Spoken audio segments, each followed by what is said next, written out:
So it is imperative that you do this process. Obviously, there shouldn't be any dirt on there left. So from there, we're just hitting it with a tar remover. This is TARDIS by Autosmart that we're applying to the vehicle.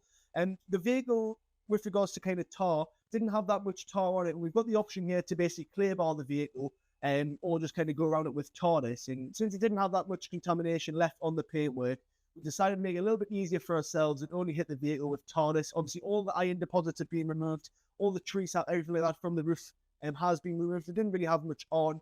And from there, obviously, we've started the TARDIS, which is just going to remove the tar from the paintwork and obviously prepare it again. And from there, we're just drying the vehicle's paintwork now to obviously get it perfectly dry to move into the unit and start the machine polishing process. The towels that we're using here is Sam's Detail and Drying Towels. They're one of the best that we found on the market at the moment.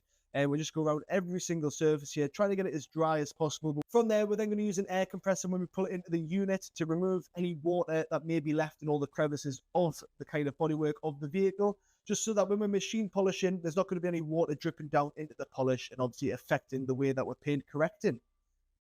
So once we've done all that, we've pulled it into the unit, we've just opened the bonnet, and we actually did clean the underside of the bonnet as well. The customer didn't opt for it, but we did do it just as kind of a courtesy thing. And Adam's just going around there with the air compressor, like mentioned before, removing any water from the kind of crevices of the bodywork. And you can see there's a lot of stuff that's always left kind of in the piano blacks and around the wing mirrors and things like that, that if you were to leave that, it would take probably days to remove it. It's also imperative to get around any badges and things like that when we're doing this process. This is just like mentioned before, to remove the water spots.